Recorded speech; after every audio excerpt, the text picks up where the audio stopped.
painful to understand how much of what you're doing isn't productive. So I'll give you an example. So I've done this a couple of times with classrooms full of students. Usually when I'm lecturing about career development, say, okay, how much time do you waste? So then I get the class to vote. How many of you waste 10 hours a day?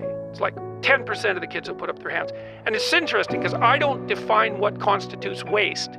I just ask the question. So they're diagnosing themselves, right? I'm not saying you're wasting 10 hours a day. I'm just asking. It's like, given your own attitude, how much time are you wasting? 10 hours a day. It's like 10% of the people put up their hands. Well, when you get to like 6 hours a day, 80% of the people put up their hands. So then we do the arithmetic. It's like, because I like doing arithmetic with people. People hate arithmetic, but I like doing it. It's like, okay, 6 hours a day. It's 42 hours a week. So let's call that a work week, 40 hours a week. So that's a work week. Let's say, what's your time worth? You're a university student. Well, it's certainly worth minimum wage, because obviously, but it's worth way more than that, because if you spend a productive hour when you're 20, then you gain the benefits of that hour for the rest of your life. So there's the compounding effect of time spent when we were young. So I say, well, let's assume your time's worth $50 an hour, which I think is an underestimate, but whatever. Let's call it 50. We can call it 25, but we'll call it 50. That's $2,000 a week you're wasting. It's $100,000 a year. It's like, how much better would your life be if you weren't wasting $100,000 a year? It's like, what is that over 40 years? $4 million. It's like, you're rich. You don't even know it.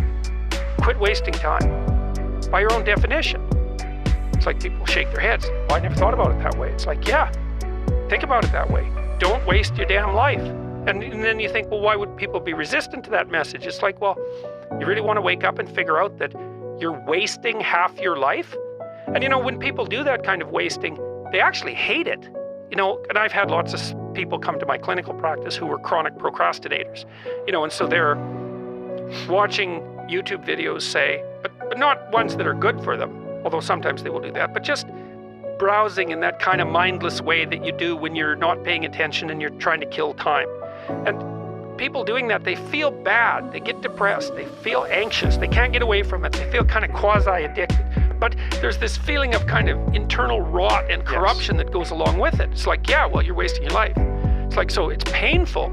It's painful to recognize that. Then it's painful to think, oh my God, look how undisciplined I am.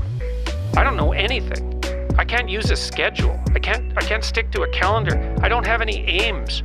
I don't know anything about the world, right? And maybe there's a part of me that's bitter because I haven't got everything already. And I'd just like to say, to hell with it. That's the recognition of the Jungian shadow. It's like, that's what makes you vicious and untrustworthy. All of that. No one wants to look at that. And no bloody wonder. But hey, the alternative is worse.